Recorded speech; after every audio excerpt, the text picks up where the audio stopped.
और ज्ञानवापी मामले में बहुत बड़ी खबर आपको बता दें, ज्ञानवापी तहखाने में पूजा की इजाजत जो है वो दे दी गई है। व्यास जी के तहखाने में ये पूजा की इजाजत मिली है। अगले 7 दिन में तहखाने में पूजा शुरू कर दी जाएगी। बड़ी खबर है, इस वक्त काशी विश्वनाथ प्रशासन तहखाने में पूजा करेगा। जो नवंबर 1993 में एक सरकार ने अपनी पावर का दुरुपयोग करते हुए हम लोगों के साथ अन्याय किया था, आज 30 साल बाद उस अन्याय पे हमने विजय पाई है। और ये जो माननीय न्यायालय का ऑर्डर है, ये आर्टिकल 25 के कंप्लायंस में है। और जो हम लोगों के साथ अन्याय करके वहाँ पूजा पाठ रोकी गई थी, आज उसको कोर्ट ने अपनी कलम से मेटने का काम किया है। हमने डिस्ट्रिक्ट मजिस्ट्रेट, रिसीवर और जिला प्रशासन को मेल कर दिया है कोर्ट के ऑर्डर के बारे में। और मुझे पूरी उम्मीद है कि कोर्ट के ऑर्डर की कंप्लायंस की। महादेव हम आएंगे, चल वही चाहेंगे। महादेव हम आएंगे, चल वही चाहेंगे। महादेव हम आएंगे, चल वही चाहेंगे। जय श्री राम, हर हर महादेव। दोस्तों, पहले तो आपको बहुत बहुत बधाइयां।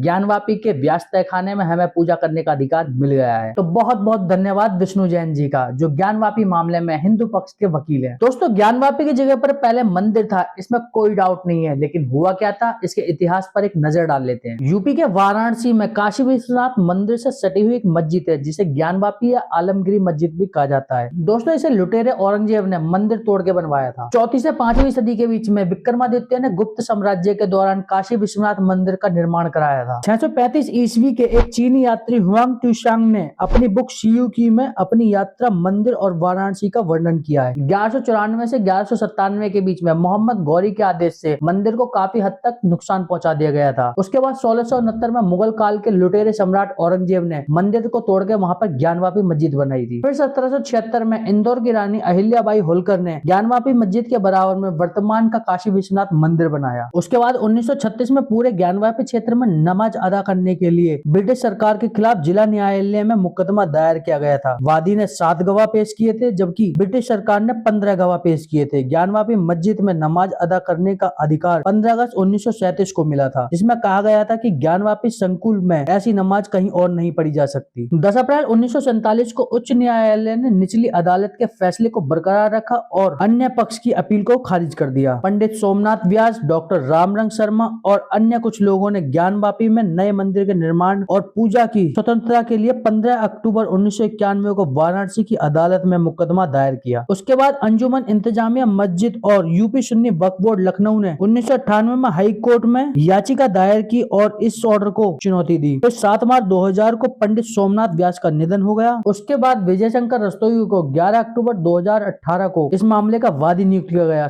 उसके बाद 17 अगस्त 2021 में 5 महिलाएं राखी सिंह, लक्ष्मी देवी, मंजू व्यास, सीता साहू और रेखा पाठक ने वाराणसी न्यायालय में याचिका दायर की और ज्ञानवापी मस्जिद परिसर में श्रृंगार गौरी का नियमित दर्शन और पूजन की अनुमति मांगी। जिसके बाद मस्जिद में सर्वे किया गया और उसके बाद रिपोर्ट में हिंदू पक्ष में सबूत मिले और अब हिंदुओं को वहां पूजा करने का अधिकार मिल गया है। लेकिन जब सबूत हिंदुओं के पक्ष में आए तो मस्जिद के संरक्षक अंजुमन इंतजामिया मस्जिद का कहना है कि मस्जिद में किराएदारों ने मूर्तियां फेंकी है, मतलब कुछ भी। लेकिन कुछ समझदार लोग भी हैं, जिसमें से मुस्लिम स्कॉलर काली अबरार जमाल भी हैं, जिनका कहना है कि मुस्लिम समुदाय को ज्ञानवापी हिंदुओं को सौंप देनी चाहिए। लेकिन इन्हें समझ कहाँ आता है, बल्कि कोई हिंदुओं के मंदिर चला जाता है उसके खिलाफ फतवा जारी कर देते हैं, उन्हें जान से मारने की धमकी देते हैं। अब AIIA के इमाम उमर अहमद इलियासी जी को ही देख लीजिए, वो राम मंदिर गए तो उन पर फतवा जारी कर दिया गया, उन्हें जान से मारने की धमकी दी गई, उनके परिवार के लिए अपशब्द कहे गए। और उस फतवे में क्या लिखा है वो इमाम साहब से खुद सुन लो। उन्होंने कहा कि आप राम प्राण प्रतिष्ठा में गए थे एज ए इमाम और चीफ इमाम, आप दोनों पद हैं आपके पास, इसलिए आप इस्लाम से खारिज। दूसरा आपने मैं पहले बिंदु पर रुकना चाहती हूँ इमाम साहब।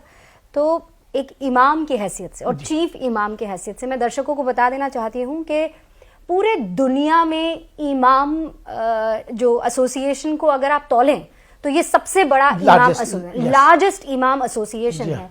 इनफैक्ट इमाम साहब और वेबसाइट पर भी दावा किया गया है कि 50% से ज्यादा इमाम जो हिंदुस्तान में है वो इस एसोसिएशन से कहीं ना कहीं जुड़े हुए हैं। तो ऐसे में आपका वहां पर जाना, तो क्या बाकी इमाम इस बात को लेकर रुष्ट हैं, गुस्से में हैं? उनका ये मानना है कि मतलब भगवान की प्राण प्रतिष्ठा हो रही है और आप वहां पहुंच गए। इसीलिए चूंकि अभी आया ही हूँ और मैंने ये फतवे को भी, इस फतवे को जो कि मेरा ऑल इंडिया इमाम ऑर्गेनाइजेशन का खुद का एक यूनिट है, दारुल इफ्ता हमारा खुद का है, सेंट्रल दारुल कज़ा, उसमें मैंने ऑलरेडी भेज दिया है, इस पर काम हो रहा है। लेकिन जो 3 बिंदु हैं, वो मैं पहला 3 बिंदु कि पहला इमाम की बिंदु हैसियत की से आप हैसियत से वहाँ मैं गए। नहीं जा सकता, इसलिए इस्लाम से खारिज हो ठीक गए। है। दूसरा बिंदु इसमें है कि आपने कहा है कि राष्ट्र सर्वोपरि है, आपने धर्म को नीचे कर दिया, राष्ट्र को ऊपर कर दिया, इसलिए आप इस्लाम से खारिज हो गए। ठीक है। तीसरा उनका कहना बिंदु यह है कि आपने कहा कि इंसान और इंसानियत वो ऊपर है, धर्म नीचे है, तो आप इसलिए खारिज हो गए। इलियासी जी ऑल इंडिया इमाम ऑर्गेनाइजेशन के चीफ हैं और जिसने इन्हें फतवा भेजा है वो है मुफ्ती शमीम हुसैन काजमी, जो एक इंस्टीट्यूट चलाता है। मतलब ये इलियासी जी इमाम है और ये मुफ्ती। न्यूज 18 के एक इंटरव्यू में इलियासी जी बताते हैं कि इमाम वो होता है जिनके पीछे लोग खड़े होकर नमाज पढ़ते हैं, और वही मुफ्ती वो होते हैं जो इस्लाम की टॉप स्टडी किए हुए होते हैं। ये हैं जो- कौन जिन्होंने आपके खिलाफ ये फतवा जारी मोहम्मद इनका नाम है, मोहम्मद साबिर हुसैनी नाम के ही हैं। इनकी क्लासेस चलती हैं मुफ्तियों की, जिसका इन्होंने लिखा है मुफ्ती साबिर क्लासेस हैं, इनकी इंस्टीट्यूट है कोई मुफ्तियों का। अच्छा, इमाम और मुफ्ती में फर्क तो इमाम Exactly. साहब बता दीजिए। इमाम तो वो होता इमाम है वो कि जो जिनके लीडर होता है, इमाम वो होता है जो जिनके पीछे जिनके नमाज नमाज पढ़ी जाती है। इमाम वो होता है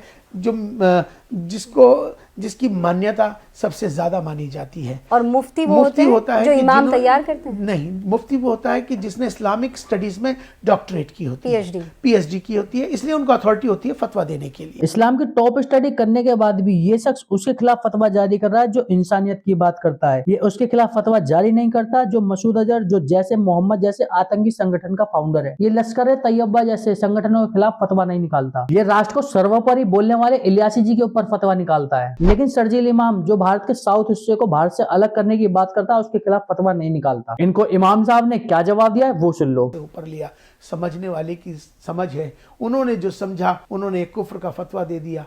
अब फैसला तो आप सबको करना होगा तो कि हजरत देश को आप समझना होगा कि मोहब्बत वालों के साथ खड़ा होना है या नफरत वालों के साथ खड़ा होना है। तो आपको खौफ है मुझे खौफ कि इसलिए अब नहीं है। मुखालिफत होगी भाई? मुझे देखिए, मुखालफत का तो स्वाभाविक है, लेकिन इतनी होगी इसका अंदाजा मुझे नहीं था। लेकिन मैं उससे डरने वाला नहीं हूँ, चूंकि प्रोग्राम सार्वजनिक जाने वाला है।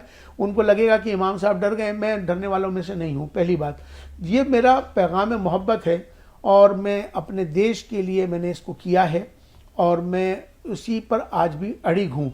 अगर उनको फतवे देने थे, अगर वो इतने काबिल हैं और इतने तो मैं कहता हूं कि उनको फतवा पाकिस्तान के उन लोगों के खिलाफ देना चाहिए था जो आतंकवाद फैलाते हैं। फतवा उनको देना चाहिए था। नाम जैश मोहम्मद रखा हुआ है, लश्कर तैयबा रखा है, जैश मोहम्मद, हिजबुल मुजाहिदीन रखा हुआ है। हिजबुल मुजाहिदीन और ISI मतलब इस्लामिक स्टेट, इन तमाम इस्लाम के नाम पे और मोहम्मद के नाम पे, पीस बी अपॉन हिम, उनके नामों पर आपने रखा हुआ है। आतंकवाद आप पूरी दुनिया में फैला रहे हैं। अगर आपको फतवा जारी करना था तो आतंकवाद के खिलाफ और आतंकवादियों के खिलाफ करना चाहिए था। मेरे खिलाफ फतवा दे के आप क्या साबित करना चाहते हैं? दोस्तों, ज्ञानवापी के व्यास तहखाने में पूजा करने की अनुमति मिलने से आपको कैसा लग रहा है कमेंट करके बताएं। अगर वीडियो अच्छी लगी हो तो लाइक करें और चैनल को करें सब्सक्राइब। मिलते हैं अगली किसी ऐसी ही वीडियो में, जब तक के लिए जय श्री राम।